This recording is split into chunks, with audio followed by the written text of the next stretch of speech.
October meeting of Lafayette Common Council. Please stand for the Pledge of Allegiance.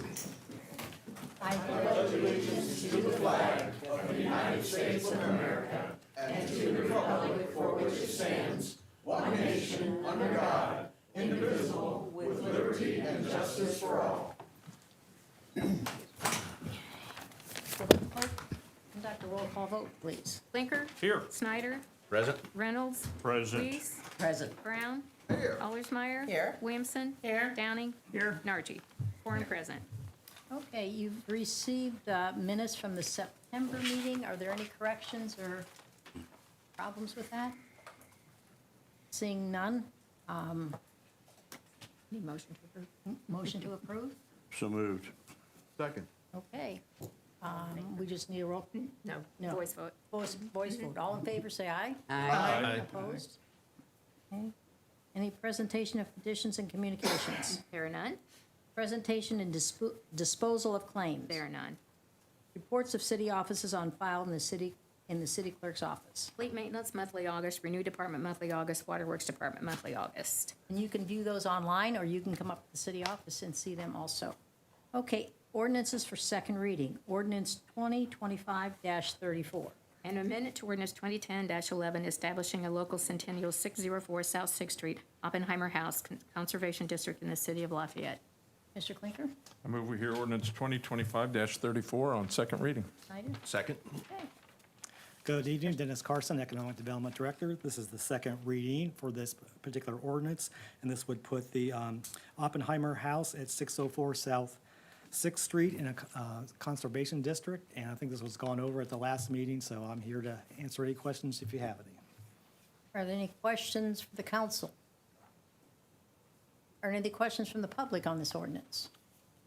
Seeing none, the clerk conduct a roll call vote. Blinker. Aye. Snyder. Aye. Reynolds. Aye. Weiss. Aye. Brown. Aye. Allersmeyer. Aye. Williamson. Aye. Downing. Aye. Ordinance passes 8-0. Okay, ordinance for first reading, ordinance 2025-35. 2026 GLPTC budget, an ordinance appropriating money for the Greater Lafayette Public Transportation Corporation as required pursuant to Indiana Code 6-1.1-17-20. Mr. Reynolds? I move to hear and vote on ordinance 2025-36, or 35, I mean. Second. Okay, great. I was a little foggy. Brian? Good evening. Thank you for the opportunity to present City Bus's budget for 2026. If you'll recall, when I stood in front of you a year ago, I let you know that we had a balanced budget for 25, but that we would be experiencing a shortfall for 26, absent any new funds coming in. We advocated stridently at the State House for additional money and managed to keep the state funding level, which frankly was an achievement in and of itself. And we had also sought a way to try to be able to raise revenue locally, and that was just a non-starter for us. So we present to you the budget for 2026. As we haven't identified any additional funding as of yet, this presents a balanced budget with an anticipated service reduction next year, so that we can stay within budget. For this year's budget, we have managed to keep almost all items on the budget under the expected expenditures, and we've made about a 4% reduction in this year's budget so that we can try to do the best we can with what we have. Happy to answer any questions anybody has. Go ahead, Jerry. I got a question. On the route that you're shutting down, was that Purdue route? Is that what, I didn't understand. So the route that we had to shut down was due to an emergency level of operators available. It's not actually connected to the budget directly. There's a very long tail I could kind of connect the two, but right now we're experiencing an extreme operator shortage. And rather than having routes down kind of randomly through the day as we were trying to fill call-offs and those kinds of things, we decided that we needed to cut the connector route so that we could take those hours and make sure that we had people where they had consistent service throughout the day. As we add operators to our ranks, we have a class graduating going for their CDL test this week and another class planned for October 13th. The goal is to add that route back to service, but we needed to suspend it immediately on an emergency basis so that we could maintain consistent service across the rest. And in looking at our route structure, if you pull up the map, like we have a real-time map of our routes, you can see that the connector is the most duplicated of all of our routes. So in terms of mobility, of people getting to be able to get across the river, we had multiple other ways for folks to get along those same corridors and still be able to get across to Purdue. So we chose to suspend for now the connector route so that we could What's the maintain. loss in revenue by suspending that? It's actually the only route that we operated fare-free, so there's no loss in revenue. Okay. I had a quick question, Madam President.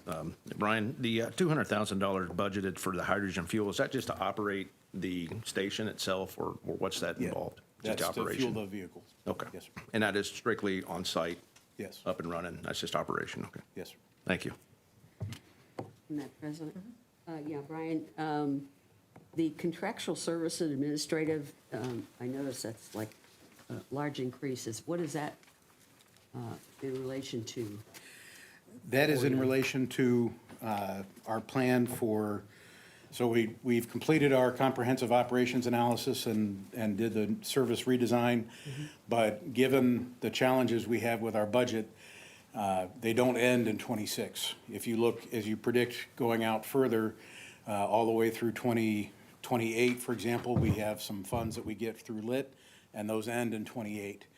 And rather than choose to do small reductions every year, our goal is to do the reduction that we'll need to do with this budget, and then have a planning study help us determine where a level of service can be that we can sustain for at least 5 and hopefully longer years.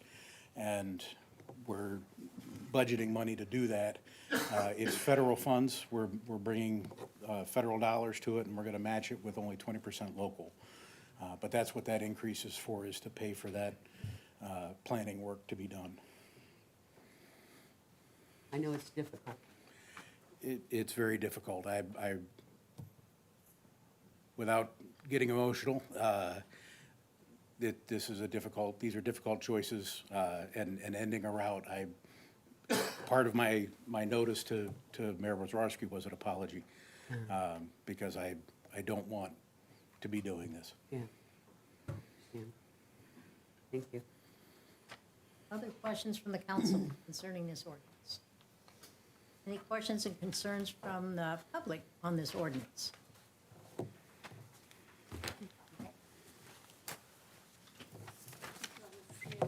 Yes. State your name and address, and then I'm Sarah Troom. I'm here again. The transportation, as you recall, I have functional neurological disorder. I'm a big advocate for people in the disability community. So this budget cut is gonna affect and has affected us as a community. So I just wanted to make it a point that I did put a notice that I want seating at least on summertime trails in 18th Street, and for transportation to consider the bus is cut on 18th Street. So I have ideas in the future to present. I'm starting slow. I realized the last month that I was preparing for too much for 3 minutes. So I think I'm gonna just slowly integrate my thoughts and on transportation. Thank you. Any other public comment concerning this ordinance? Seeing none, will the clerk conduct a roll call vote on ordinance Can I ask- 2025? Madam President, can I ask a Oh, quick question? I just had a question about the repair parts and on revenue vehicles. That went up 53%. Is it older vehicles? Is it tariffs? What? It went from 300,000 to 458 with a 53% increase. So starting at that line item with repair parts for revenue vehicles, if you count down 1, 2, 3, 4, 5 to the negative 90.6, those categories were reclassified.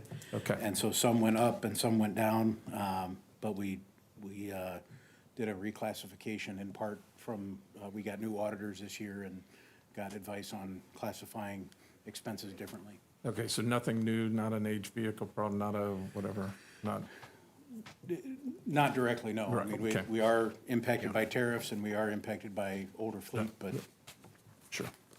Thank you. Any other questions? Clerk conduct a roll call vote on ordinance 2025-35. Blinker. Aye. Snyder. Aye. Reynolds. Aye. Weiss. Aye. Brown. Aye. Allersmeyer. Aye. Williamson. Aye. Downing. Aye. Ordinance passes 8-0.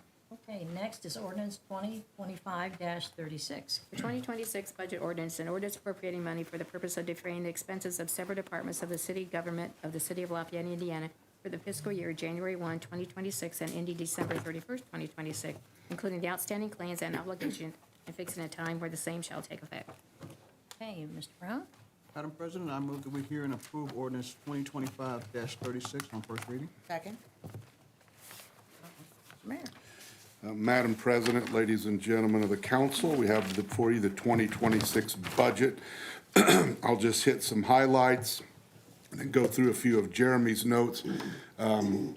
He did a fantastic job getting the information out to you. I asked him, he said he had not received any questions back from anyone, but we certainly, if you have some, between him and I, we'll get those answered. I want to thank his staff, all the department heads, everybody here at the City of Lafayette. You know, we take the budget process very, very seriously.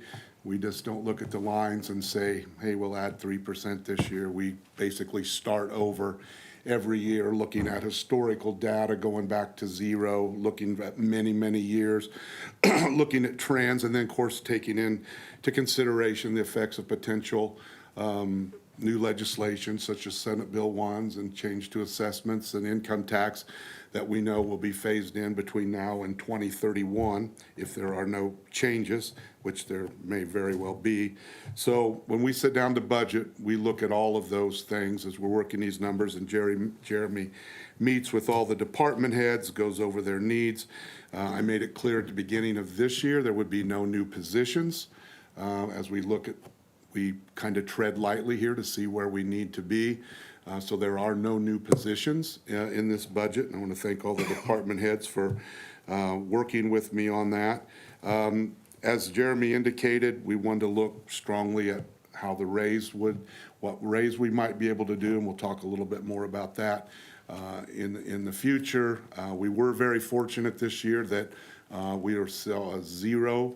We're not going to have to raise our health care costs at all for our employees, plus they're going to get a health care holiday in November where us and them won't have to pay their premiums for a month. So we're very excited about that. The IAC Medical Trust, or AIM Medical Trust, now continues to provide good insurance at affordable cost and is helping us certainly do much better than what Medical Trend is. Medical Trend was about 9% again this year, and we don't have any increase, so we're very, very pleased for that. Just a couple interesting numbers. So I usually pull out a few things like I did last year. Public safety is by far the largest part of the total general fund. The total general fund this year is, I've rounded it off, is $57.7 million. And out of that, police, fire, and animal control is $50.4 million. So as you can see, public safety, when we hear different things about funding local government, when we hear things about property taxes and those different things, again, this highly demonstrates that the vast majority of those taxes in the general fund go to police, fire, and public safety. just to add a little bit more to that. The next highest in that fund is actually sanitation at 3.2 million. So if you add all that together, it adds up, I rounded it off to about 53.6, 0.7 million. So when you add in getting the trash picked up, now you're up to 53 and some change of the $57 million.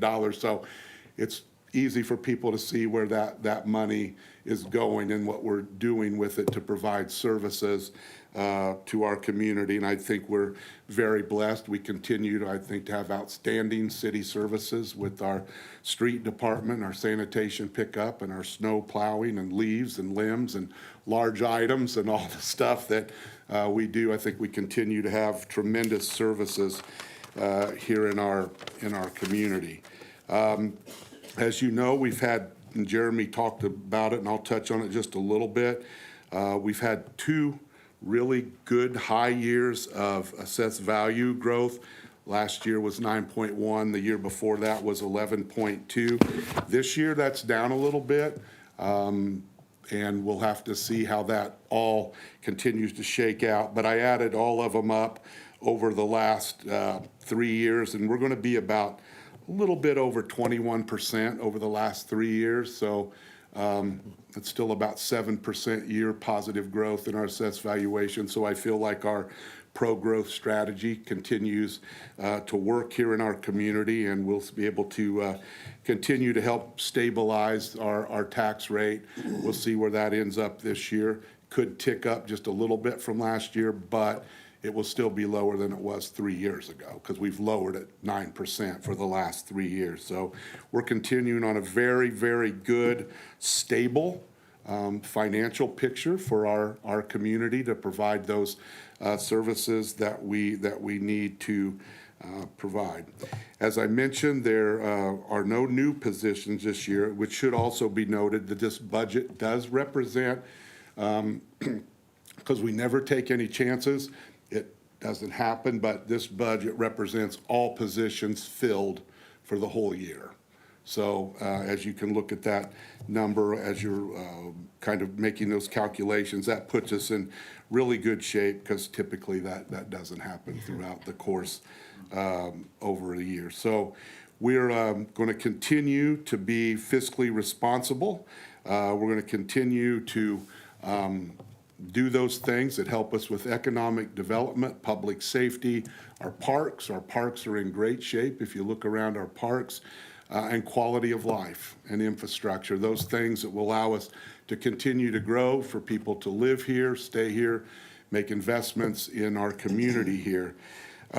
As we talked about, and you'll see in some of the next one, we're doing a 3% raise this year for all employees. And I said, we're pleased to be able to do that. We started off, quite honestly, at looking at 2, and then we were able to get it up to 3 as we kind of kept working the numbers. We felt that was good, particularly with no additional cost for insurance for the year, so we're pleased about that. A couple notable items in the budget: the percentage of pension that we need to put in for police and fire went up from 20% to 23%. That alone represents about $750,000 and some change in additional costs. So when you look at the budget, and as Jeremy notes said, we're a little bit over what we're going to take in, but we'll whittle that down before the final reading. And this does take into account, like I said, that every position is filled for each year. I think an interesting fact, though, the budget is 3.17 million, greater than it was in 2025. But the main item of that is the 3% raise, which applies to all civilians, sworn personnel, and elected officials. So virtually all of that net increase is the raise and the subsequent benefit package. Everything else we've held basically in line. We've lowered some things, raised some things, but we've kept everything basically in line and no new positions. So that basically, the increase is the wages and the other benefits that go along that we have to pay with pensions and Social Security and all of those types of things for our employees. But we all know that our organization is only good as the people that work for us and the service that they provide each and every day. And so we're very pleased to be able to do the most that we can. As many of you know, we also started the health clinic. That's been a tremendous benefit for all of our employees. We've got a lot of rave reviews about the way that's going. And recently added to that benefit, we do that with Franciscan, is the ability to also use the express, the urgent care in the evening and on weekends. And so again, another benefit that we hope continues to tell our employees that we appreciate them and this is a good place to work. I think that's basically all the highlights that I have. Jeremy and I, if there's any specific questions, we'd be happy to answer those for you. Like I said, he did a really good job with his write-up. Any questions from the council?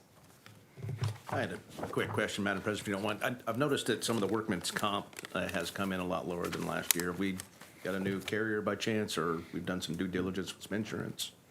Well, I'll let him answer part of that, but I want to give credit. Several years ago, we started a new safety program in the community, in the city, for all city employees, and it has really, really worked well. And I want to give Steve Moore, the superintendent of the water department, who chairs that for us. And over the years, we have really been able to drive down the number of injuries, which first of all is the most important thing, so people go home without being hurt when they come to work each day to their families, but also the overall cost of those injuries and those claims have dropped dramatically. And we self-fund that. I'll let Jeremy explain that in more detail, but I do want to say thank you to everybody that's on that committee, all the department heads and the employees that have really made a commitment to workplace safety, and we've just been able to drive down the number of incidents that we've had. Showing, so, thank you. All right, thanks, Mayor. Yes, as the mayor stated, the city altogether has been doing a wonderful job, keeping injuries and work-related incidents to a minimum. The differences you see within the departmental budgets for workers' comp represent a contribution to our self-insurance fund that I recalculate annually at budget time. I use a 5-year look back on actual claims in the major departments, and I use that to determine the basis for contribution to the self-insurance fund. So you'll see some departments went up, some others went down, and that represents that history of work-related incidents and claims paid over the last 5 years. Thank you. Absolutely. Any other questions from the council concerning this ordinance? Any questions from the public on this ordinance? Seeing none, will the clerk conduct a roll call vote on ordinance 2025-36? Blinker. Aye. Snyder. Aye. Reynolds. Aye. Weiss. Brown. Aye. Allersmeyer. Aye. Williamson. Aye. Downing. Ordinance passes 8-0. Okay. Ordinance 2025-37. An ordinance fixing the salaries of the appointed officers and employees of the city of Lafayette, Indiana for the year 2026, excluding the sworn protected occupation and law enforcement members of the police and fire departments. We have a motion. I move we hear and approve ordinance 2025-37. Second. Madam President, ladies and gentlemen of the council, we talked about this a little bit earlier as it is incorporated into the budget. All employees were getting a 3% raise this year. Again, we worked very hard to get it to the 3% and to, with some of the uncertainty, being careful. But it does come on top of a couple years of really good, high, kind of extremely high raises. So we're pleased to be able to do this for our employees this year. And I'd be happy to answer any questions. Any questions from the council? Any questions from the public? None, will the clerk conduct a roll call vote on ordinance 2025-37? Clinker? Aye. Snyder? Aye. Reynolds? Aye. Weiss? Aye. Brown? Aye. Allersmeyer? Aye. Williamson? Aye. County? Aye. Ordinance passes 8-0. Next is ordinance 2025-38. An ordinance fixing the salaries of the sworn protective occupation and law enforcement pool members of the police and fire departments of the city of Lafayette, Indiana for the year 2026. Mr. Clinker? Move we hear ordinance 2025-38 on first reading. Second. Mr. Mayor?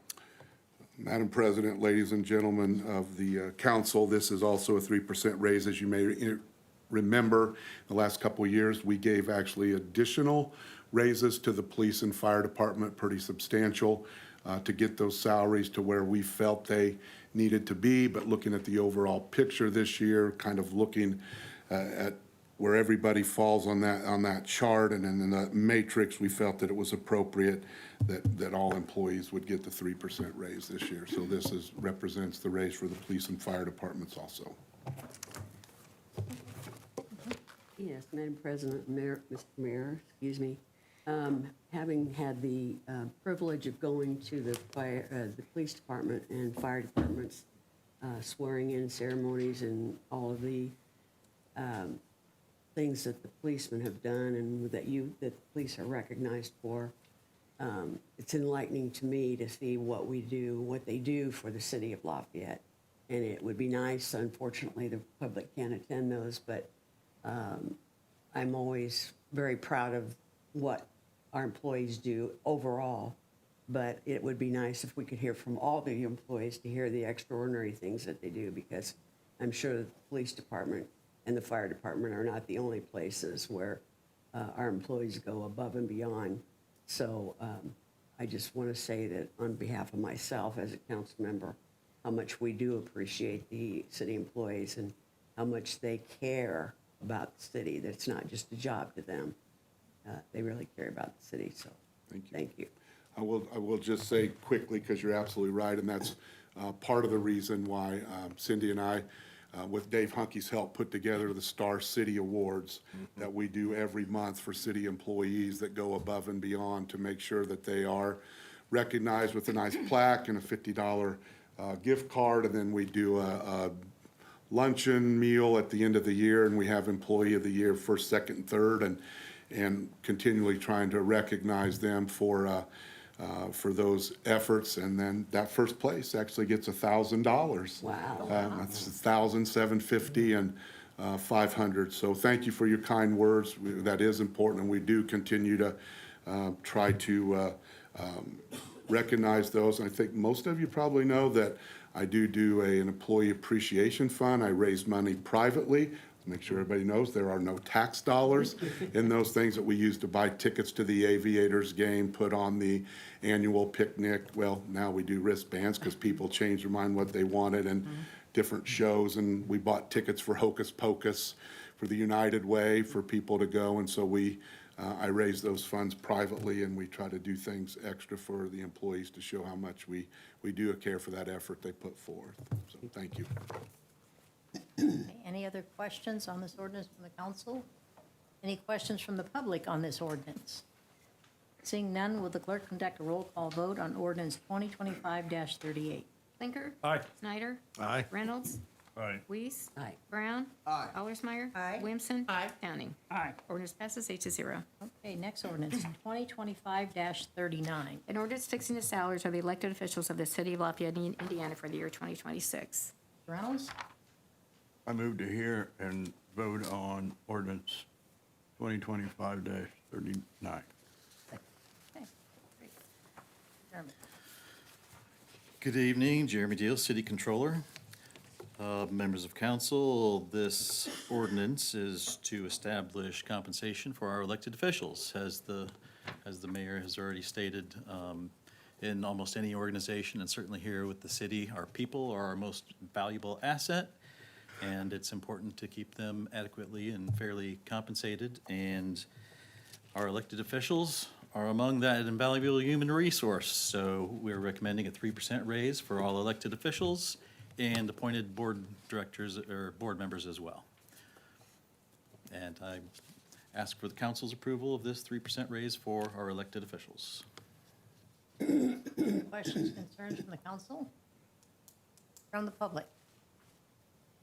Seeing none, will the clerk conduct a roll call vote on ordinance 2025-39?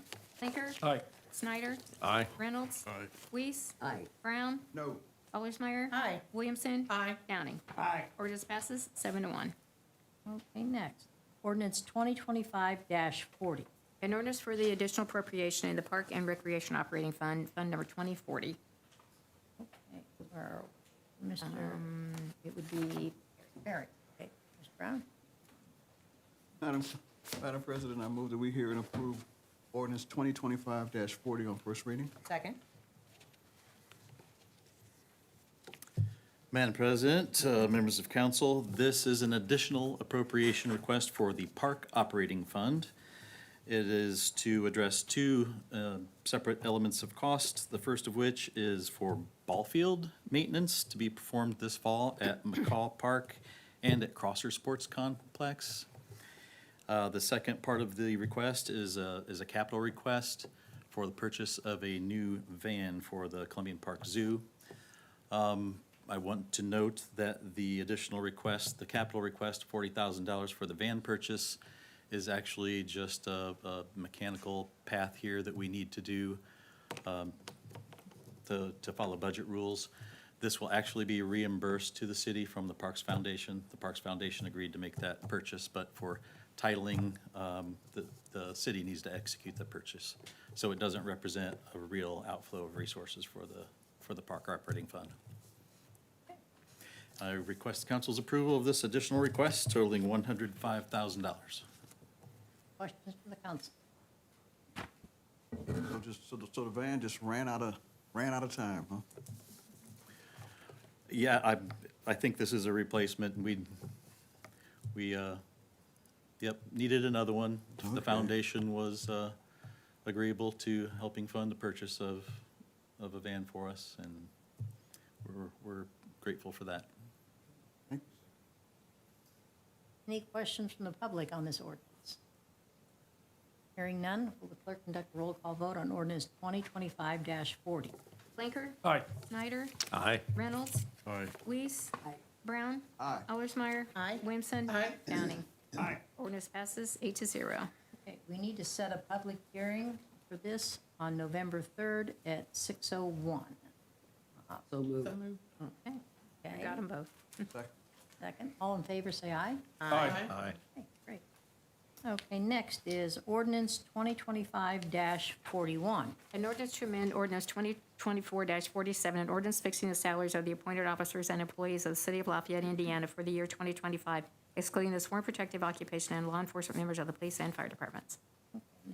I move we hear and approve ordinance 2025-41. Second.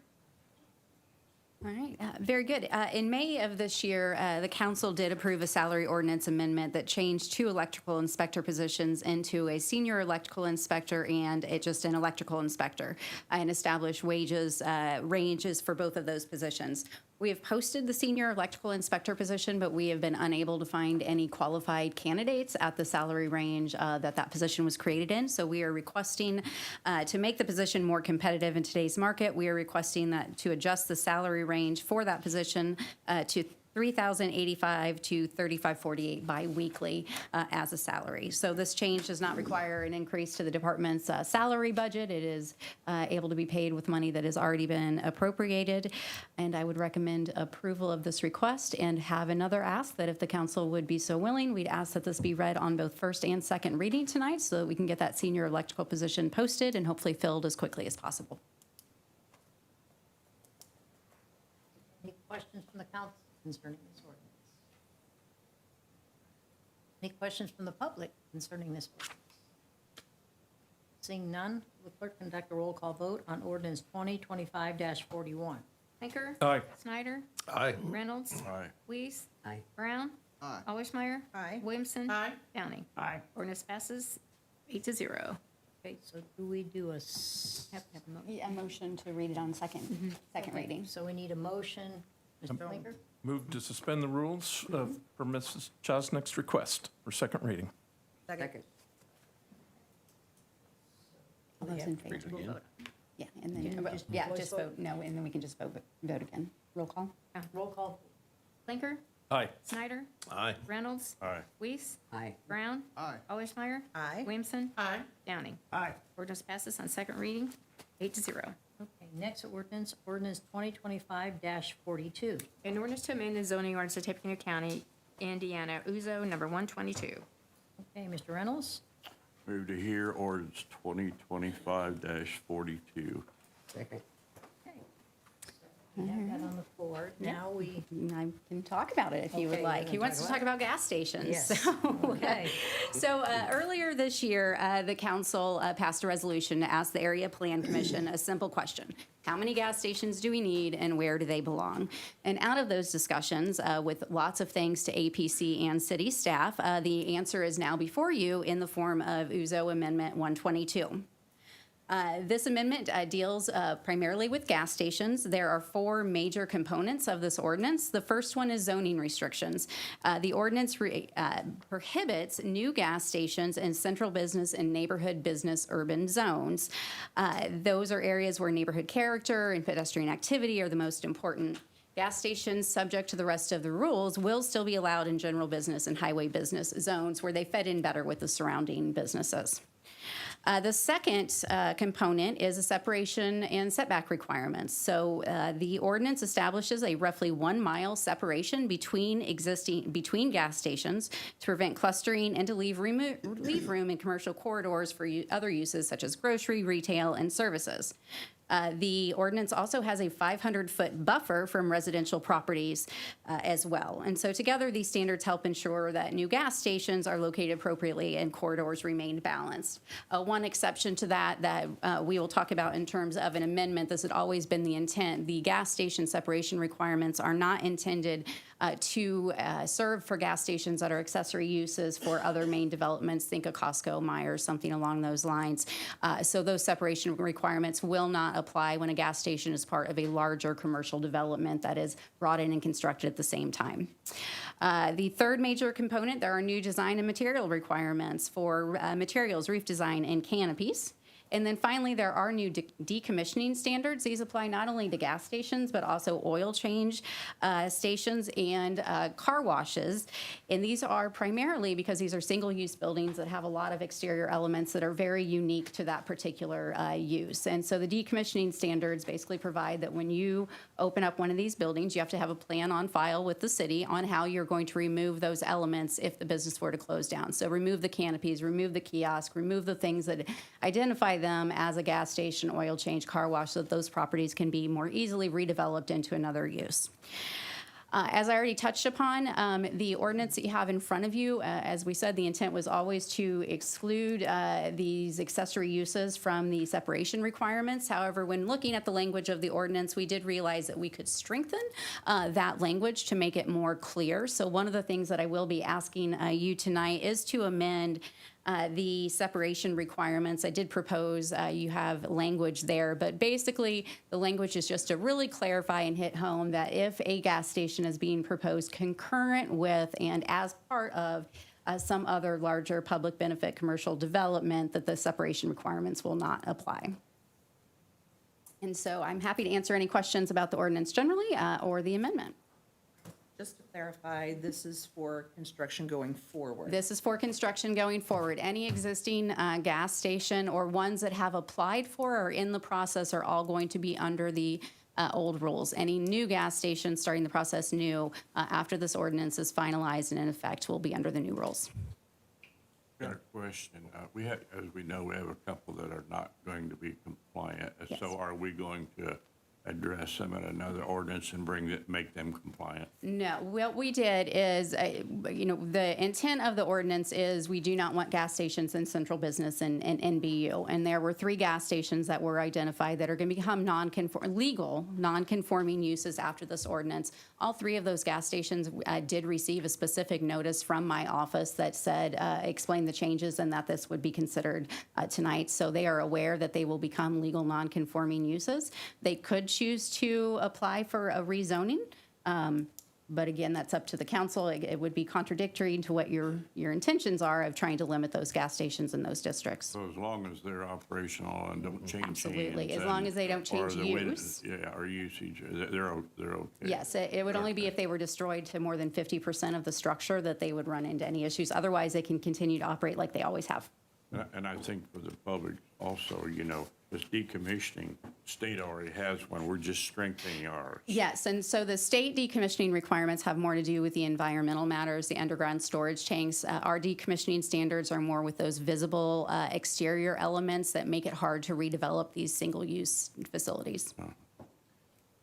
So, real quick, I just wanted to state, I think there's roughly 3 gas stations that are currently in the process that have already been approved that have not broke ground and constructed yet. So those will probably pop up and you'll question what's going on. They've already passed the There's actually process. been a couple more that have filed in the last couple of days. Yeah. So again, that we have to have a dividing line. The approval of the ordinance is the dividing line. But yes, you will still see gas stations under construction because they were in the pipeline before.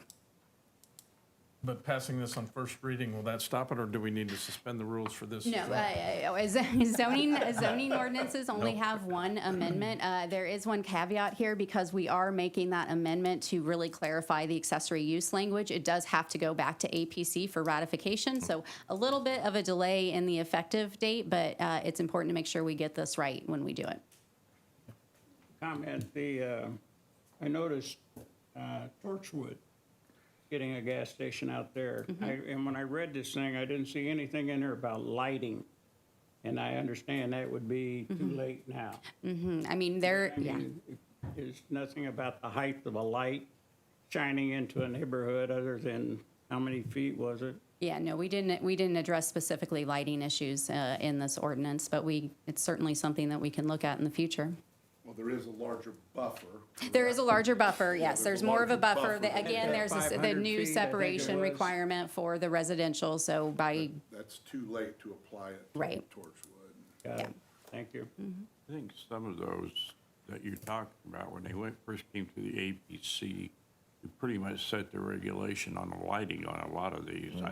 I don't think any of them come off property now. Do you remember any? It's a topic of discussion, and Yeah, they're very and I sensitive to think that. That's so. one of the things APC has fought for, is to keep lighting on property so it doesn't Yeah. get off. yeah. Okay. Any other questions or concerns from the council? Questions or concerns from the public?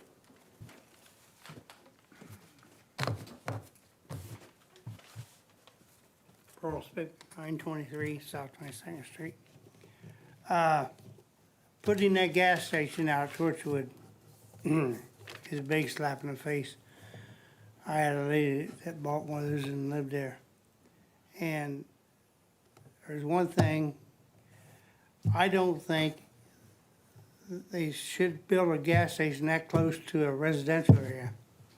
If that gas station was ever to blow up, I guarantee you, Torchwood's gonna go.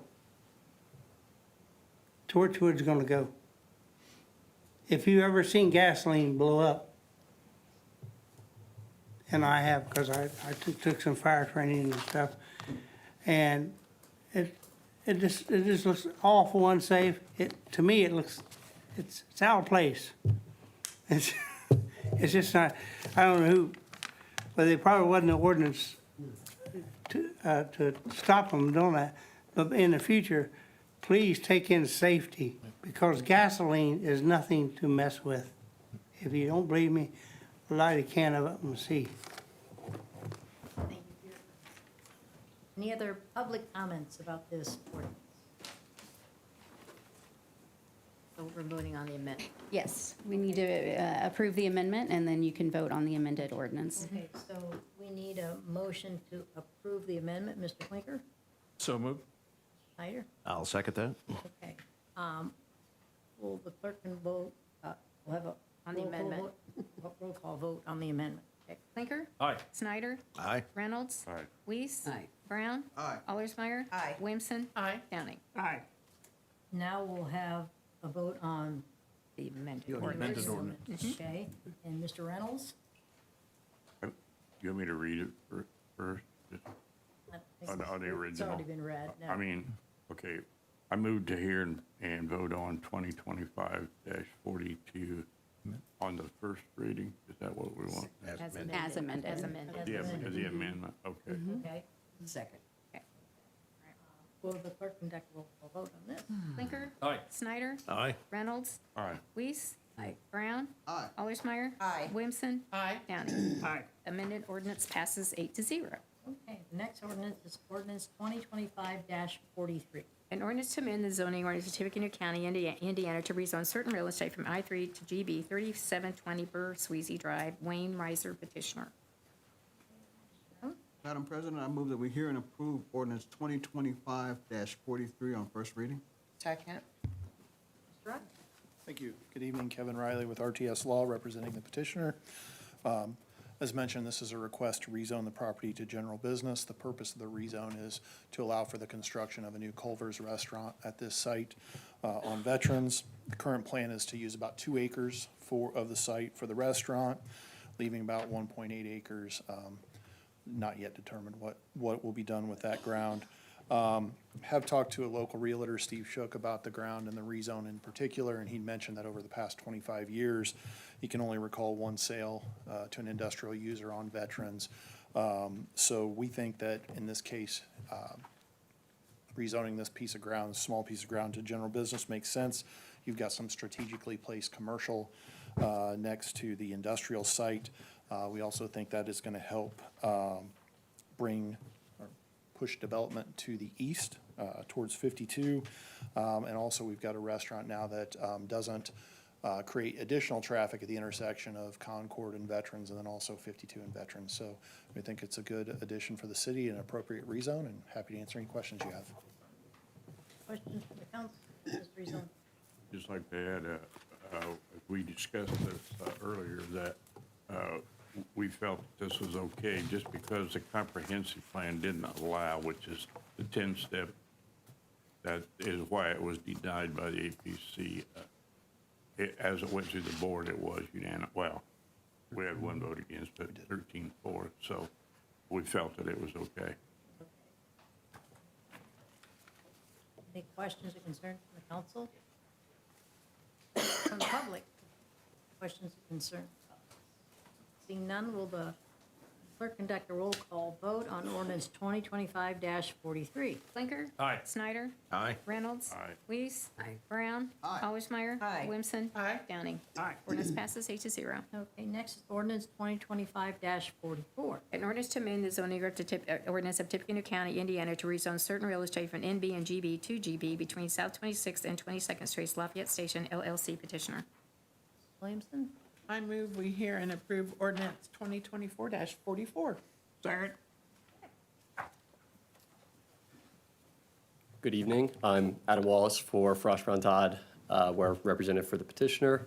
We're moving to rezone it's the Lafayette Station Mall from NB and GB to GB. The main purpose for the rezoning is looking to revitalize the facility in general, and the specific restriction, hoping to bring in a trampoline park as a prospective tenant. There was a 5,000 square foot limitation on indoor amusement facilities, so that's the main purpose for the rezone. We did put a commitment for no adult-oriented businesses on the property, seeing as it's near a school, and just to keep up with the area. Happy to answer any further questions you might have. Okay, questions from the council? This is the old Big Lots, right? Big Lots, And right. that was neighborhood business? Yeah. Okay. Big neighborhood Well, it was business. first the Caterpillar offices when they first came to town, right? Then SIA's offices for a while, yeah. So it's in I think those There were is a the- buffer, there is a buffer to the neighborhood, correct? Correct, there is. That'd be good.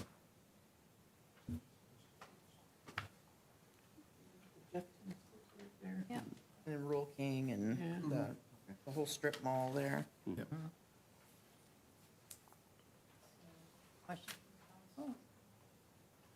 Questions from the public? Concerning this petition? Okay, seeing none, will the clerk call, roll call vote on 2025-44? Blinker. Aye. Snyder. Aye. Reynolds. Aye. Weiss. Aye. Brown. Aye. Allersmeyer. Aye. Williamson. Aye. Downing. Aye. Ordinance passes 8-0. Okay, next is ordinance 2025-45. An ordinance to amend the zoning ordinance of Tippecanoe County, Indiana to rezone certain real estate from R1U to R2U, 817-819 Cincinnati Street, Cambry Properties LLC. Petitioner. Blinker? I move we hear on second reading ordinance 2025-45. Second? Mr. Riley? Thank you again, Kevin Riley with RTS Law, representing the petitioner. We are rezoning this property to bring it into compliance with its current use. It's currently a duplex on the property. Duplex was built in 1890s. I'll be honest, we don't know how long it's been used as a duplex, but we suspect for quite some time. When my client purchased it, he didn't realize it was an R1U zone. So now we're here to rezone that. There's no intent to change the use of the property. And I would note that APC staff did provide a positive recommendation, and APC voted to recommend approval last month. So request your approval as well. Thank you. Questions from the council on this ordinance? Questions from the public on this ordinance? Seeing none, will the clerk conduct a roll call vote on ordinance 2025-45? Blinker. Aye. Snyder. Aye. Reynolds. Aye. Weiss. Brown. Aye. Allersmeyer. Aye. Williamson. Aye. Downing. Aye. Ordinance passes 8-0. Okay, next is ordinance 2025-46. An ordinance to amend the zoning ordinance of Tippecanoe County, Indiana to rezone certain real estate from R1U to R2U, 1509 North 17th Street, Canna Properties is LLC. Petitioner. Reynolds? Move to hear ordinance 2025-46 on first reading. Second.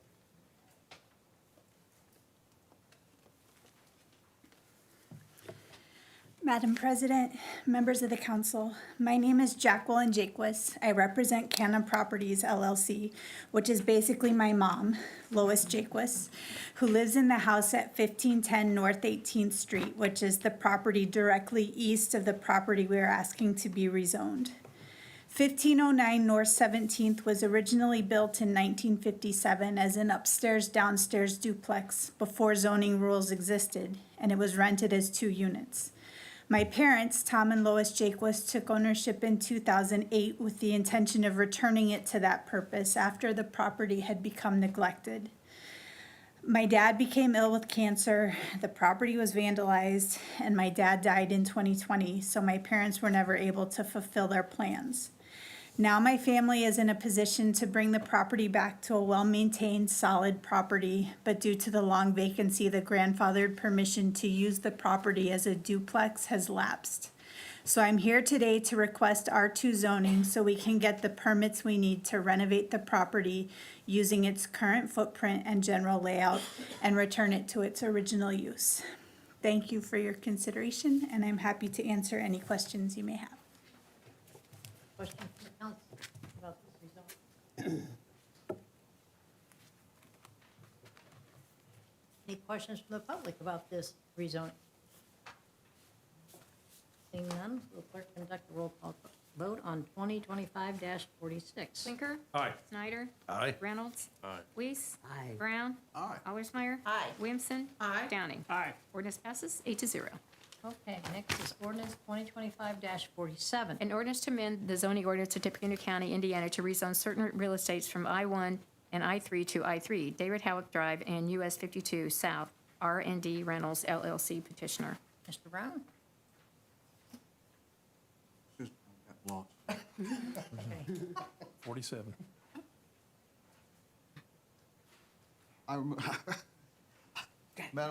Madam President, I move we hear and approve ordinance 2025-47 on first reading. Second. Okay. Oh, you're speaking to this one too. Yeah, so there's kind of 2 companion cases. You just want me to speak to both of them right now and then? Yeah, and then we can just. I want to be respectful of your time. So I represent the petitioners on both of these cases. Why there are 2 petitioners, I'll be honest, I don't know. I think they took ownership under 2 different names unintentionally, and it can be fixed easily with a quitclaim deed. So that's why we have 2 petitions instead of 1. As noted, we'd like to rezone from I-1 to I-3, I-1 and I-3 to I-3 for the purpose of expanding an existing Thermo King dealership that's currently operated on site. APC noted in its report that this ground is in an industrial use sector. Staff gave us a recommendation of approval, and then APC voted last month to recommend approval as well. So happy to answer any questions that you have.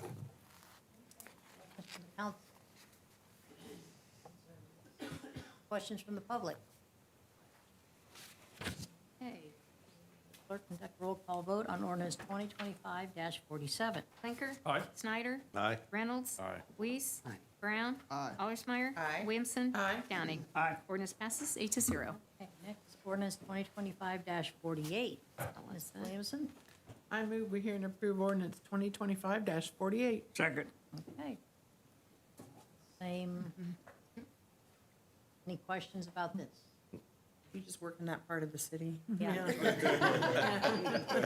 Well, sometime in my lifetime, they finally get all these things straightened out because there are so many of these confused people. Yeah. Okay, from the council, from the public. Seeing none, can we have a roll call vote on 2025-48? Clinker? Aye. Snyder? Aye. Reynolds? Aye. Weiss? Aye. Brown? Aye. Allersmeyer? Aye. Williamson? Aye. Downing? Aye. Ordinance passes 8-0. Okay, next is ordinance 2025-49. An ordinance of the City of Lafayette implementing a fee for non-emergency responses and lift assistance at residential care facilities. Okay, Mr. Clinker? Move we hear ordinance 2025-49 on first reading. Second? Okay. Good evening, Brian Alcart, Lafayette Fire Chief. The ordinance before you establishes a fee for lift assist to nursing homes and assisted living facilities.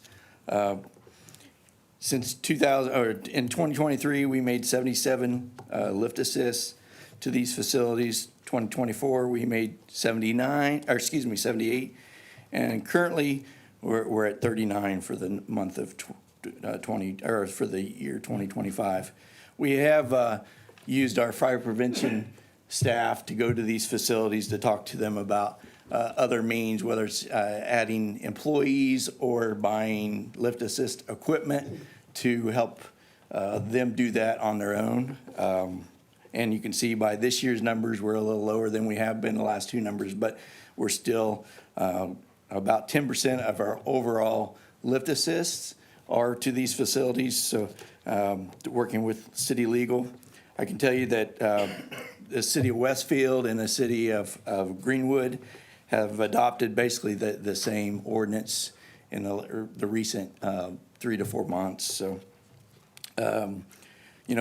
talking earlier about the budgets, one thing that the fire department's budget, the work comp did go up. It doesn't take much for a firefighter to throw his back out or something, and then now the city is responsible for that injury. So if we can deter these for-profit facilities of using the fire department and hiring their own staff, so the city doesn't incur those costs or those injuries to those firefighters. Ideally, we would like compliance. They get the right amount of help. They get the equipment. They're not calling us. But if we're called, we're going to respond. So that's what the fire department does. So. I have a concern. So the first time you go out, it's $500? Yeah, the first 3 is $500. Yeah. To me, that's a lot. Okay. And I understand that it's going to go to the facility, but that's going to go back on the residents. Yeah, I'm sorry, those people that are in there, they're on limited income. I can't support this. I'm sorry. Okay. How much does each run cost you? Well, it's hard to tell because You said 77, 78, and then 39, and about how much is a run? It's hard to tell because the firefighters are going to be working, but it might deter, if we're on a med or on a lift assist, we're not on a structure fire or doing a med run or CPR or something. So, but we're incurring the cost of those employees, whether they're here or they're at the firehouse. It's more of the cost of the fuel to the truck, depending on the location of the the facility that they're going to and the wear and tear on the vehicles. So the fee is more of a deterrent. It is more of a deterrent get these facilities to not use emergency services for a non-emergency event. So, Did the Westfield have the similar $500 charge? Is that? Theirs was exactly the same. Okay. I think this was actually formulated from the Westfield one. Thank you. Madam President, I'd like to respond to this because I was in your shoes, or, you know, we've done this for a long time, and we've tried to add what we call our frequent flyers, has become, on just med runs alone, what are we up to, 3,000? I forget what the number. Total runs is 8,000, and about 75% of those are And so EMS. this is through the whole city. And, you know, we're running $2 million trucks down to falling down, can't get up. You're right, they do need assistance. But also, we understand that it's hard on our equipment, it's hard on our budget. And somewhere we need to, somebody's got to bite the bullet on this, you know? And our guys and gals getting hurt, our firefighters. And, you know, I think we're trying to detour the facilities in this case. I mean, I'd like to do something across the board, but I listen to Scanner all the time, and I hear ambulances say, call back and say, after they make the run, well, are they gonna need us or not? Well, you know, it's kind of a cat and mouse game, it seems like anymore. And somewhere we need to save the city money, save equipment, you know, and you're right. I've had 2 family members, one recently passed away, one that's still in a facility. I don't think this goes back on the person itself, does it? It would be billed to the facility. Right. and Hopefully, the facility would handle it, but we And the can't facility stop. actually gets it. Well, I understand that, but who are they gonna pass it on to but the resident? Well, Because that's gonna be another cost to But them. a lot of those are on, our cases, Medicare and Medicaid, and so it goes back to the Medicaid. Assisted living, you can't get Medicaid for. They're paying out of pocket. So, I'm sorry, $500 to me, that's incredibly a lot of money. But why isn't the assisted living help?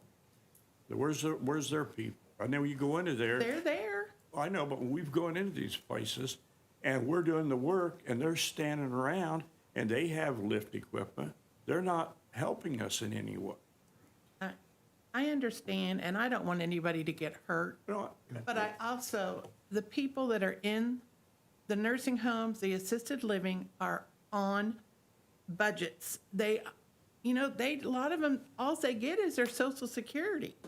I just, understand. I've $500 a been there. run is just too much money. I mean, my mom, if that comes down to it, my mom will just have to lay there because we don't have that kind of money to get her up. Well, I think the purpose is to go to the facility. We will continue to educate the facility and try to share that there are equipment out there that they can buy. If they don't want to pay for the extra staff, they can buy the equipment to help, whether it's a Hoyer lift or other means to help. You know, the fire department doesn't want to push $500 or $1,000 onto a person living there. We kind of want to correct the issue of using the emergency services in a way that maybe it wasn't intended to be used for. And these for-profit facilities, you know, whether it's adding people or adding equipment, have that means. And again, a lot of them, they have trouble getting help and keeping help. You know, it's like everybody else. And I'm sorry, $500 We is just out had of calls line. to go to the hospital, assist at the hospital, and they're fully equipped. Well, that's a different story. Well, I'm just saying though, that I mean, the calls in general are, they're just keep building. They just keep building and they keep building and they keep building. Yeah. So the calls in general are not really emergencies? They're not at all. Determined non-emergencies. So if there's a real emergency, they'll show Absolutely. up. If you fall and you're hurt, we're going, and there's no fee for that. Right. And they're going, even if it's not an emergency, they're just going to send them Yep. a bill to get their attention. And Brian's got all kinds of stories of not having equipment or people there and not helping at night and just Yeah, we've had- using us To do the job. Yeah, some facilities To do what have a they should be no-touch doing. policy that, Operating. if you fall on, they don't want, the staff doesn't want the liability, so they call us, and so now the liability's on us or the city to, if we're the ones gonna throw our backs out versus, the facilities that have employees that should be doing this or expected to be doing it. I think if my family member lived in a nursing facility or an assisted living, I would expect, I'm paying for that service, that they should be doing that for me. How did I you shouldn't- get to $500? Yeah, because of Westfield? Yeah, that came out from the Westfield. Well, why, shouldn't you research more areas, more places? And $500, why, maybe start with 150, 200 and see what happens. Well, some of it is having a deterrent as far as what it costs for an employee versus, if it's only $100 and we're gonna call you 10 times in a year, we'll pay the $100 10 times versus working to get an employee in there to. And this has happened. Yep. A lot of departments also have their own ambulance services. And so as they arrive at these places, they charge anyway. I mean, you don't hear about that. I mean, it goes through the program. And this, like you said, what'd you say, last 2 or 3 years, this has been going on forever. I mean, they'd probably tell you even when he was a police officer, we used to go around and do the same thing. I mean, it's just what we done. But now, here we are, budget's tight. We're looking at trying to save money on equipment, manpower, backs, injuries, our injuries. We're still gonna go around the Yeah, city we're not and do quitting. it. Yep. This is for profit. Yeah, for profit. Yeah, we're not, Non-emergency. we're not discussing that if you fall in your home and you need help getting up, Yeah. fire department will come to your house, and that's a free service that we offer Yeah. day and night, every day of the week. Madam President, I think I would like to just clarify this in a way that I understand it anyway.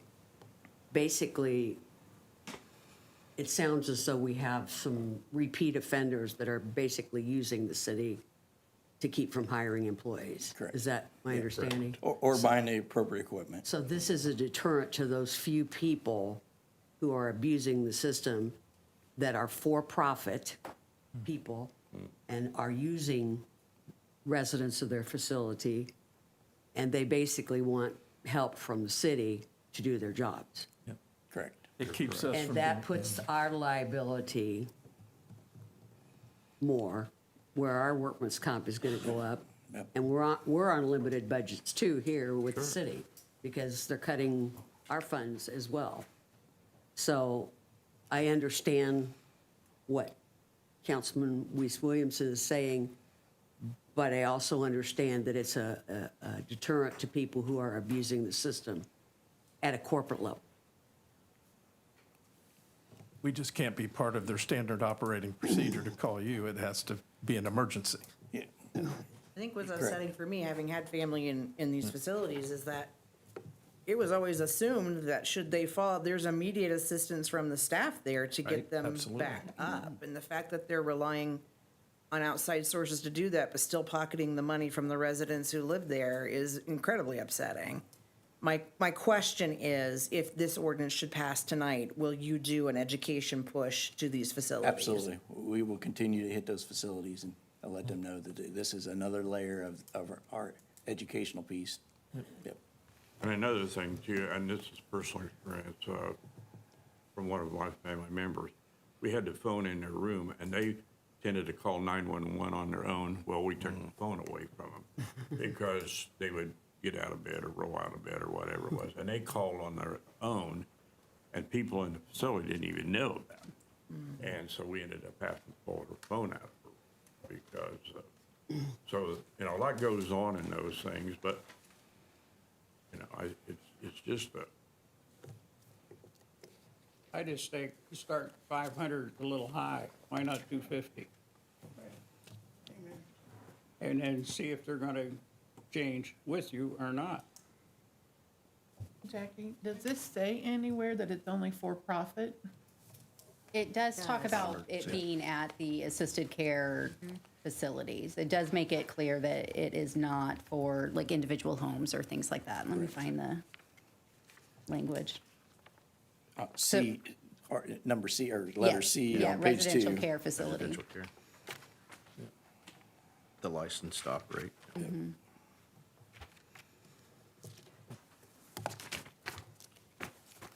Call for the question. Okay, are there questions from the public concerning this?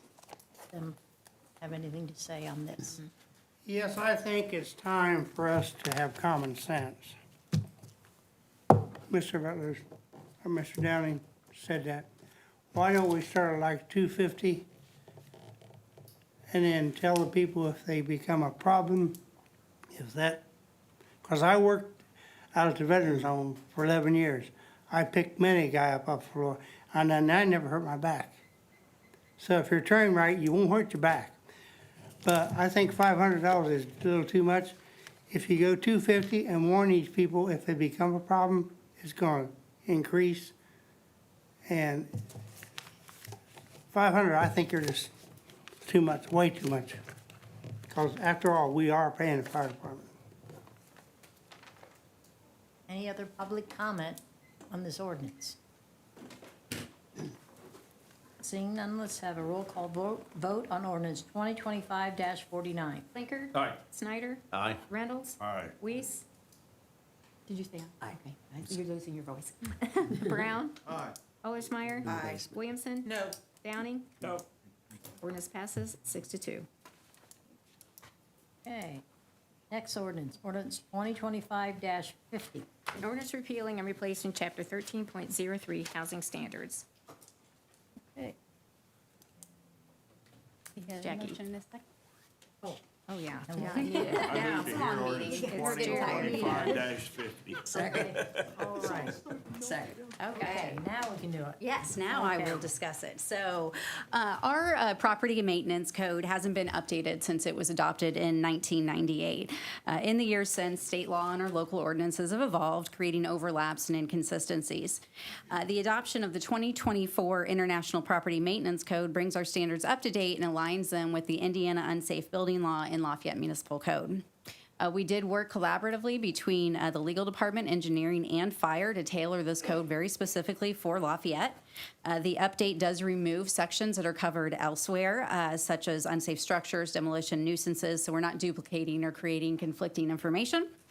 It also adds some provisions such as requirements for carbon monoxide alarms, swimming pool safety, building security, accessibility, plumbing and mechanical systems, and owner responsibility for upkeep. Terminology was updated to match the Indiana code, and outdated and unnecessary sections such as storm shelters and old reference standards were removed. In short, this is the first comprehensive review and update of this law in the 25 years since it's been adopted. It creates a clearer and more enforceable code. It strengthens accountability for the property owners and ensures our neighborhoods remain safe, sanitary, and consistent with state standards. This new code, if adopted, this does have a delayed effective date of 1/1/26, so that there is plenty of time for the revisions to be out there before they go into effect on January 1st. Happy to answer any questions. Do you have a question? Does this also include other structures on property? Or just Beyond the it. home? It includes other structures on the property, like the garage and outbuildings and things like that? Yes. Yes. Mhm.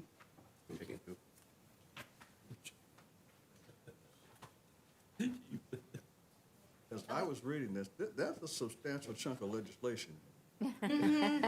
Yes, this is all based on, it is the International Property Maintenance Code. This is a model property code document. It's what our property code was originally on. So thankfully, there was someone else that did a good chunk of the heavy lifting here. Questions from the council on this? Questions from the public? Does Pearl Speakman, 923 South 22nd Street, Lafayette. Does this in any way help our poor people that's living in houses? I know, for one, I ain't gonna say a name, but I walked into a one man's house when I was in the flea market business, and I fell through the floor. I said, who owns this? You wouldn't believe it. He owns a lock shop. Huh?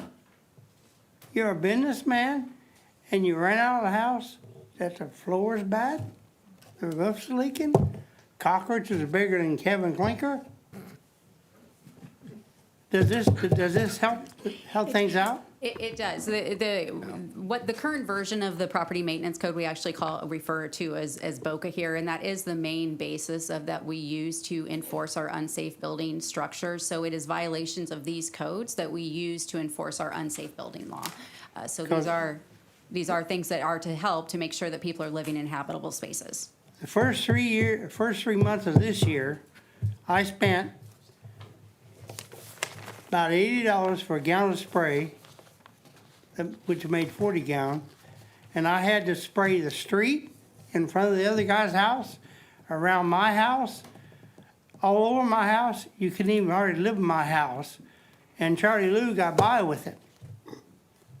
Now, you know, and as far as I know, he still got cockroaches everywhere. Can we help these poor people out? I mean, come on, it's, you know, I can buy spray and spray it, but they can't. So, you know, you need something to protect the poor people in this town. Quit overlooking them. Right, and we do, and if that tenant, owner would submit a rental inspection form through our website, the city code enforcement officers will go out there and inspect the property, but we need people to call in and request that the inspectors go out and inspect. Yeah, the problem of it is, it has to be that person, it can't be a neighbor or something. In other words, I have to spend my money to kill his cockroaches. Well, no, the neighbor could call in and request an inspection. Any other public comment on this ordinance? Seeing none, will the clerk conduct a roll call vote on ordinance 2025-50? Blinker. Aye. Snyder. Aye. Reynolds. Aye. Weiss. Aye. Brown. Aye. Allersmeyer. Aye. Williamson. Aye. Downing. Aye. Ordinance passes 8-0. Okay, we're now on to resolutions. Resolutions 2025-16. A resolution approving the interlocal cooperation agreement concerning South 9th Street Bridge over the Elliott Ditch. Okay, where are we on It's this? Perry. Okay, Madam Perry? President, I move that we hear and approve Resolution 2025-16. Second? All right, this resolution will approve an interlocal agreement between the city and Tippecanoe County regarding the shared responsibilities, regarding the South 9th Street project that we are getting ready to do. Part of that project is the bridge reconstruction over Elliott Ditch. The county is responsible for bridges within the community, so this interlocal agreement provides that the city will handle the project administration through NDOT, but the county will pay all the costs specific to the bridge, including the inspection and channeling work. Estimated bridge cost is about $2.5 million, and all of the project costs will be tracked separately for the bridge, the sewer, and the road, so all those costs are identified, and we request your approval of the resolution to approve the interlocal agreement. Questions from the council? Questions from the public on this resolution? Seeing none, will the clerk conduct a roll call vote on resolution 2025-16? Blinker. Aye. Snyder. Aye. Reynolds. Aye. Weiss. Aye. Brown. Aye. Allersmeyer. Aye. Williamson. Aye. Downing. Aye. Resolution passes 8-0. Okay, resolution 2025-17. A resolution declaring the designation of certain real estate as an economic revitalization area and approving the application for property tax abatement. Okay, I move to hear and vote on 2025-17. okay. We have a second? Okay. Excuse me, Dennis Carson, Economic Development Director for the City of Lafayette. Excited tonight to bring you this resolution. We have a new company coming to Lafayette to make a substantial investment here to create new jobs and provide economic development opportunities for our community.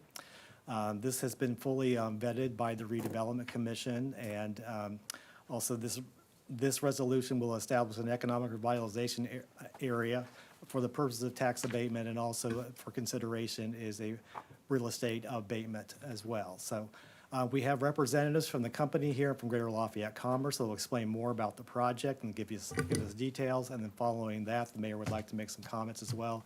And we can also answer any questions that you have. So I'll turn it over to the company representatives. Good evening. Patrick Hanlon. I'm here on behalf of Sustaining Bioglycols. Thank you very much for the opportunity to speak with you. I also have a couple executives that are in Brazil that could not be here in person. So we have the CFO and the project manager on the phone as well. They wanted to listen in, and if there's a question that I can't answer, they can certainly help out. So the project, we've been working on this for about 3 years, at least my piece, on the site selection component. Looked all over the world, landed in the U.S., and then from there selected down to Lafayette. So after 3 years of time, we're finally at the point we've selected our location. We're looking at the facility next to Permian, or the land next to Permian, and we're looking at a $430 million investment to establish the first bio-MEG facility, production facility. So MEG is monoethylene glycol, and bio, we mean we're taking the dextrose from corn from next door, turning that into MEG, which is a drop-in for making plastic, polyester, things like that. So it's a greener way of making plastic, as well as establishing a wonderful partnership with an existing business here in town. The investment is going to total about $63 million in soft costs, $207 million in machinery and equipment, and another $159 million in real estate investment in building and property there. So it's very significant. That's grown over the last few years, and I kind of expect that it might grow a little bit more by the time we start construction in early 2027 is the plan. Operational in 2028. Be 95 full-time employees within the first couple of years of operations. We're looking to plan to grow that to 191 employees. These are good-paying jobs. Average salary is $96,000 per year. The benefits are covered 100%, so your health care, things like that, the company's paying 100% of that, no cost to the employer or employee. So like I said, we're co-located next to Permian, and then we have, a good use for their corn and dextrose that they can keep in the state of Indiana, producing income taxes based on, and sales taxes based on that operation, as well as growing other suppliers and users locally. I'm happy to answer any questions, but I think we have a couple other speakers as well. Hello, I'm Colin Huffines. I'm the Economic Development Manager with Greater Lafayette Commerce. Like it's been stated, this is for a real property tax abatement and ERA designation tonight. The personal property tax abatement and the confirmatory resolution will come later. But I would just like to say it's been a joy to work with the team over the last 3 years, trying to convince them to come here to our community. And we're very much in favor of the project.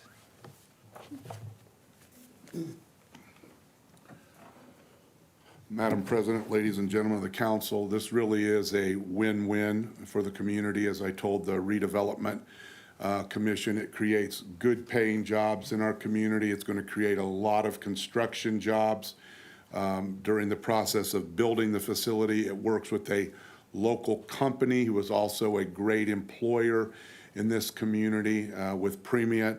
So it really is a win-win. And then environmentally, instead of making this product with fossil fuel, we'll be making it with a plant-based material, corn. And so this is the type of project that we want that has wages like that. I think we've talked about that over and over, continue to try to raise the median wage in our community, and this is a wonderful opportunity to do it.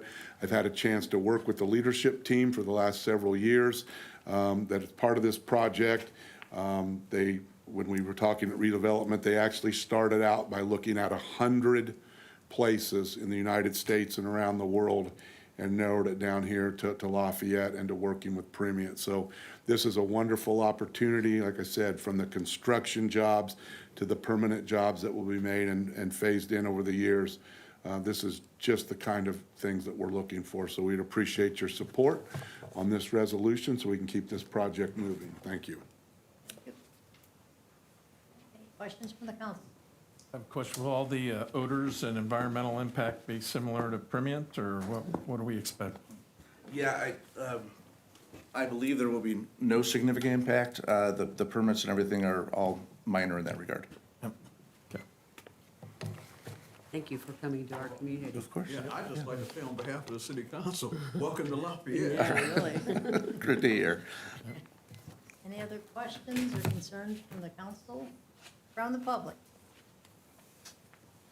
Seeing none, will the clerk conduct a roll call vote on resolution 2025-17? Thinker? Aye. Snyder? Aye. Reynolds? Aye. Weiss? Aye. Brown. Aye. Allersmeyer. Aye. Wilmson. Aye. County. Aye. Resolution passes 8-0. Oh, we need to Yeah. set a public hearing? Okay. So we need to set a public hearing. It will be what? November 2nd. November 2nd. At 6:01. 6:02. Mr. Blinker, So moved. Second. all in favor, say aye. Aye. Isn't it the third? I'm sorry. Is it now, what do we write on the other one? It is the Third, yes. Correct, Eileen, yes, thank you. Absolutely. Yep. All right, okay. Next on the agenda is miscellaneous and new business. Council members need to appoint the following. Eric Rhodey for a 4-year term on the Police Merit Commission from October 2025 through October 2029. Mr. Reynolds? I move to appoint Eric Rhodey to the 4-year term on the Police Merit Commission. Second? Okay, just a voice. All in favor, say aye. Aye. Opposed? Madam President, may I ask something? Because I had a constituent ask me Okay. last week. They had some concerns they wanted to express about police department and said they had trouble online finding how to contact people on the police merit board, that their contact information is not, Okay.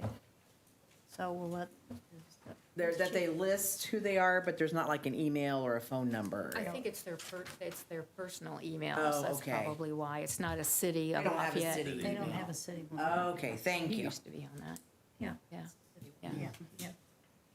Okay, so next, reports of standing committees. Brittany? Reports of special committees. Reports by the mayor. No, ma'am. Reports of councilmen.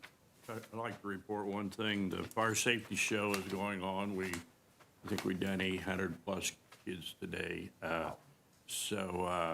then Wednesday evening at 6 is open to the public. So somewhere between around 800+ every day, we do that for 4 days, and then we do the Wednesday show. So everybody's welcome to come. My 27th year, I'm so proud of it.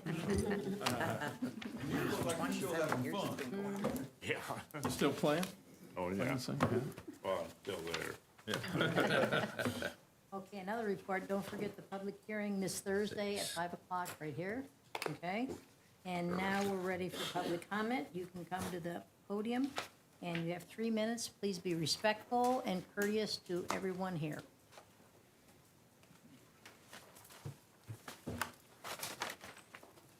I want to be the first one to thank the mayor for keeping the raises down this year, because the state of Indiana gave us a 7,500%, 0.75 for the year. And it looks like we're gonna get like 2.7 from the government. And that sure helps out these old people there, because like I said, like she said, $500 to me, you'd have to leave me lay there or drag me here if you want somewhere. But I think what we need to do, and what I would like to see the city do, I'd like to see the city take some of their people that's on maintenance and have them trimming trees, have them doing some other work that could be general maintenance work. I worked 11 years at the Veterans Home. I done everything from changing diapers to cleaning toilets to climbing trees. I know what he's gonna say, that's a liability. If you got good people and train them right, you can cut down some of the expense, because I know these people in this town, I had a guy work 34 minutes on my roof and charged me $300. He patched 3 little holes about that big. Come on. We all know that was a ripoff, but it had to be done. I can't get up there and do it. So, and like I said, there are certain things I think the city can take care of as in general maintenance. And nobody's gonna hurt their back. They might have to do more extra work. And don't be like that Charlie Gallion. If you see a big post hanging out in the road, don't go around it and come downtown. Stop. least turn it off the street and then come downtown and report it. No, he went right up there and didn't report it, and I walked right in behind him, and his face got redder than hell. I said, what are you gonna do about that sign hanging out there, Bernard's? I said, I was right behind you, and you went around it. Well, I said, I'm reporting it. I want the sign off the road. I said, you're a piss poor city employee. So I think the city employees need to be, if we're gonna be proud of Lafayette, the first thing we gotta do, we gotta be proud of our employees. And then the city. The employees make the city. So I think there's some things that ain't being done, can be done. And by the way, there is one department I want to give up, attaboy, and that's Cindy's department. I have never, ever came up with a question that her department didn't find an answer. And they don't make them up either. Thank you for your comment. Way to go, Cindy. There you go. Any other public comments? Seeing done, we have a motion to adjourn. Motion to adjourn. Second. Oh, sorry, oh, come on up. I retract my motion to adjourn. Sorry. Thank you all for your patience. I didn't want to get in front of someone and take their spot. Good evening, everybody. My name is Tavish Bryan. I am a member of Queer Haven, Indiana. We're a local queer organization based out of Lafayette. I personally live in Kokomo, Indiana, but the majority of our members here live in Lafayette or in the surrounding area. We recently spoke at the last public comment here at the previous month's city council meeting and requesting that we get together and discuss a resolution to be passed to protect gender affirming care.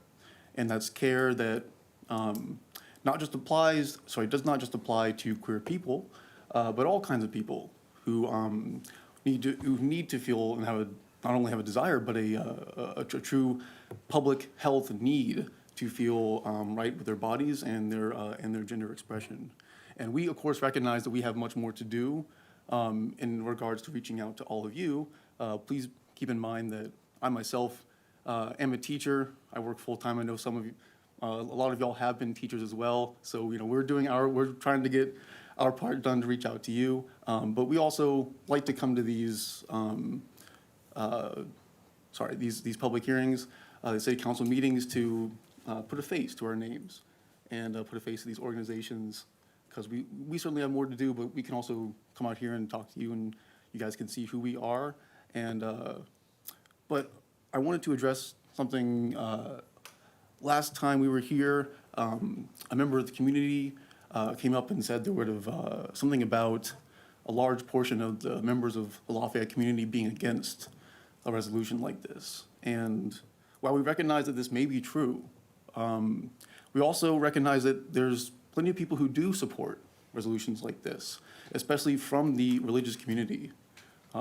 We worked with, in passing a similar resolution in West Lafayette, we worked with local religious leaders who attended the city council with us and supported our work getting that resolution passed. We don't see this as an issue about religion. We don't see this as an issue about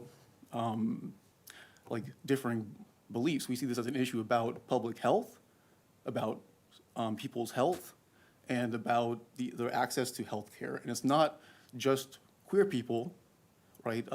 Gender affirming care affects all kinds of people. We are a queer organization, right? So we are queer people or allies of queer people, and we come at it from that angle, but this is about, this is about more than Your time's just. up. Thank you. Gotcha, thank you very much. Have a good night, Joe. Thank you. Okay, other public comment?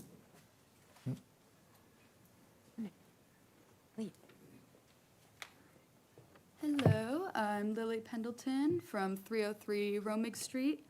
I'm also with Queer Haven, Indiana, and I work at the public library downtown. I don't speak on behalf of the library, but I also do, like, I speak to people every day who are transgender individuals who have lived in Lafayette their whole lives. And again, they're being affected by all these issues. They're affected by the housing crisis, they're affected by the bus lines being cut, and they're affected by not being able to access the health care that they've been able to access safely and legally for decades. Even just since our last meeting last month, Medicaid coverage for hormone replacement therapy at Planned Parenthood has been cut. And again, that doesn't just affect transgender people, that affects all kinds of people who use hormone replacement therapy or gender affirming care services. That can be age-related hormone issues, that can be like illness, cancer-related hormone issues. My mom had her thyroid out. She technically uses hormone replacement therapy to feel good every day. So especially with Medicaid coverage being cut, people are left pretty much only with private practices to go to at least use their insurance possibly to access this kind of care. And those providers are afraid of being prosecuted for providing that care. People are afraid of being prosecuted for trying to access that care. Specifically in Indiana, SB 480 even says that parents who take their children across state lines to access this care can be prosecuted if they so decide to do that. So the part of the resolution we passed with West Lafayette states their intention to not enforce the laws of other jurisdictions unless absolutely necessary, or unless, you know, punishment is going to come to us unless we don't enforce that. But, you know, when we've talked about a lot of budget cuts tonight, a lot of different services in the city that are being stretched kind of thin, as someone that lives in Lafayette, I would rather our police and fire budget go to actually serving and protecting than trying to bring punishment to people who are just trying to get medication that makes their life better. So we would love to meet with any of you to discuss possibly drafting a resolution. I plan to email sometime this next week, so I hope to meet with someone to get this hopefully started in Lafayette as well. Thank you. Thank you for your comment.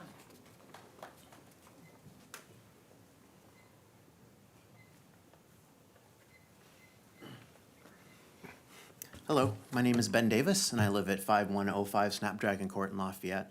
I'm also a member of Queer Haven, Indiana. I won't repeat some of the stuff that they said, but I am a parent of a transgender kid. She is an adult now, but Senate Bill 480 it does have the language that you talked about, right? So I know lots of other parents that I network with that have gender diverse kids that they are scared, right? And that's one of the reasons why we went to the West Lafayette City Council and passed this. And we want to get this passed as many cities as possible, because not only our state, but our country is really, coming down hard on that community. And as a parent myself, knowing other parents, right, that's one of the things that they worried about. They want the best things for their kids. They're trying to take care of their kids. They're now no longer able to get that care in Indiana. They're having to go to Illinois or other states potentially to get the care that they need. And this looming aiding and abetting clause in Senate Earl Act 480 is kind of scary. So I believe that we need to push back in areas of government where we still can, and at the local level is one place that we can do that.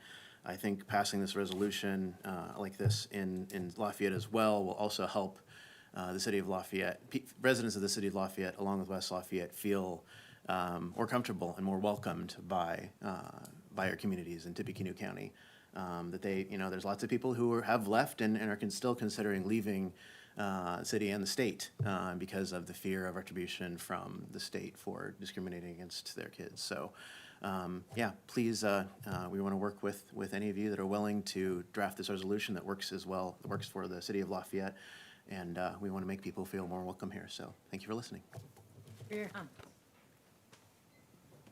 Any other public comment? See. Move for adjournment. Second. All in favor, say aye. Aye. Does anyone-